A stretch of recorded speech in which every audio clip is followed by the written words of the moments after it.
and then there was blood everywhere. It was awful and I had no idea what to do with myself.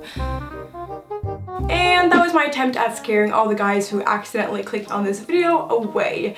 So yeah, if you're a guy and period stuff and blood kind of related things scare you, then definitely go watch some of my other videos. Anyway, you might be wondering why I decided to share my Draw My Life first period story to over 500,000 people, when it's a story I sometimes even debate on telling myself because I find it embarrassing and it's not a moment or a time I'm super proud of and I want to share with the entire world. However, I know that the benefits of me doing this video, sharing my somewhat scary first experience with periods and being a woman basically, outweighs the downsides.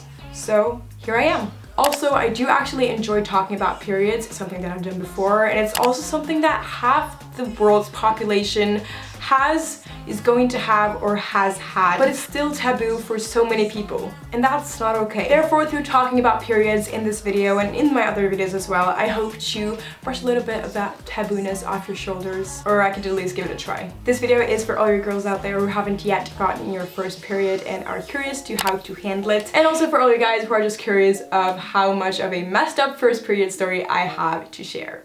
Yeah. Please consider subscribing to Majorly to get more TMI info about myself and also DIYs and lifestyle videos. Comment if you have any first period experience worth sharing.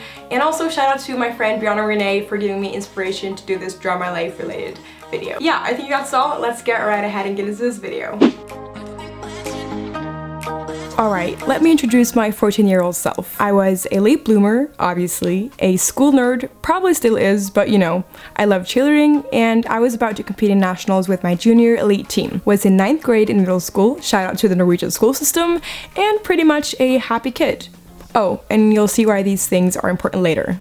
So I believe this was January, or the 8th of January to be precise, because it was cold as hell. And me and my friend, we'll call her Debbie, decided to go visit this local juicery bar I had tried out a couple of times before in my lunch break. We were looking at the juices they had for a while, and since they didn't have the one I like, I decided to try a new one, because I'm experimental and spontaneous like that. I believe it was called Red Detox or something, Red Reboot maybe, and it was made up by beetroot, apple, carrot, ginger, and lemon.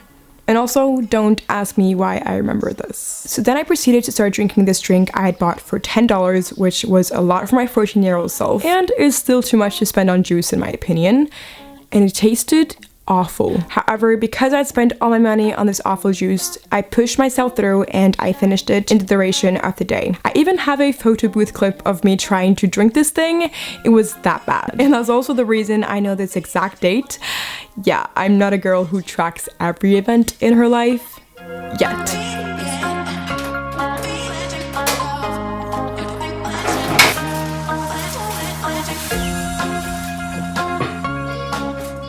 The day comes to an end and I've almost forgotten about that whole beetroot juice thing. I'm just finishing up some homework when I head to my bathroom to get ready to sleep. And that's when I realize the pee was red. I freak out, I have no idea what's going on and desperately trying to get a hold of my mom. And then together we internet doctor the shit out of the situation and come to the conclusion that beetroot can cause that type of side effect. Great, problem solved. Next day rolls around and I still experience that weird red pee situation. But it was just so little, I considered the beetroot was just finishing up its side effects or something like that.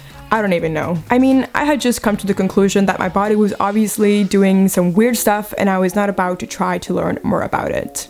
It was 2 days since my beetroot juice situation and it was still having its side effects. That's weird, I thought, but I didn't really care because it wasn't really that big of a problem yet. I mean, it was like spotting sometimes and coloring the toilet water red, but other than that, I felt like it was starting to fade. But then there was cheerleading practice.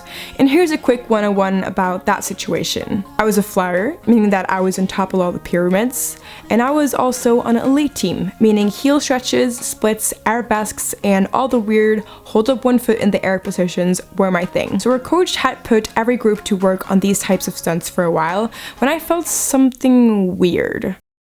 So I asked to go to the bathroom and my coach was like, yeah, you probably should. That confused me because she'd never said anything like that before, but whatever. I headed to the bathroom and discovered I had bled straight through my hot pink leggings. Ew, ew, ew. What am I supposed to do? Oh my gosh, am I dying? Did I poop blood? No, that's not a thing. WTF did this beetroot thing do to me? OMG. My mom came to get me early and we talked in the car about that whole situation when she started laughing a bit. I, of course, being my very serious self, was like, why are you laughing? I might be dying. Oh my gosh, mom.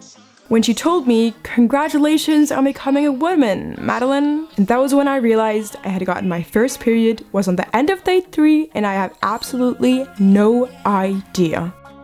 So then I thought about it for a while. I mean, obviously, I knew what periods were, and I had done my fair share of research about it. Oh, and yeah, those classes with the school nurse educated me a bit.